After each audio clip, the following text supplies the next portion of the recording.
Hey, welcome back. It's time for your fly fishing report, and I'm here with our resident expert. Now, Mark, of course, I catch so many fish when I go fishing. You do. I No, catch good for all you. the fish, right? But when I want to get that perfect picture for social media, show my whole family at home what I'm doing out here, what's the right way to go about it? Because they're pretty slippery, and how do you do it right? Well, think about it. So when you catch a fish, the first thing you're going to do is you're going to put it in the net, and you're going to take it out of the net and try to hold on to it for a photograph. So for once, the stress on the fish is unbelievable. It's so stressful for them to be taken out of the water. It's so unsafe. And what a lot of people do is they'll try to hold the fish, and the fish will be flopping around. The fish may drop in the ground.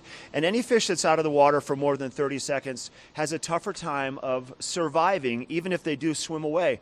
So the Wild Fish Conservancy up in Washington State has created this thing. It's called a photarium, and it's basically a photograph available aquarium. So what you do is you take the fish out of the net, and you have somebody do it for you. And then you take the fish, and you actually enter the fish into the photarium. They come in lots of different sizes. Then once the fish is in its own natural water, you can expose the fish inside of this little miniature aquarium, okay? So now the fish is sitting in water. You're not holding it. The fish is relatively calm.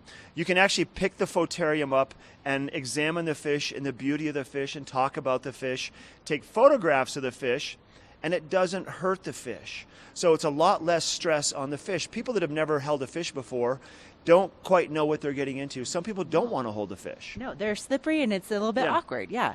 So this is the photarium. Here's a couple photographs of, this is typically what it looks like for a grip and green. You hold the fish and you smile. But now I've got some photographs of my son holding a fish in the photarium, and he actually was able to enjoy the beauty of the fish, and maybe the fish was actually having a good time doing it also. But you take the fish out of the water, put them in the photarium in their own water for just a little bit of time, and then you gently take the photarium, put it back into the water, turn it to the side, and the fish will gently swim away. So the photariums really are a great way to kind of capture those photographs of the fish without harming the fish and letting them survive longer for that next photograph. You can go to wildfishconservancy.org if you want to buy one of these to find out more information also.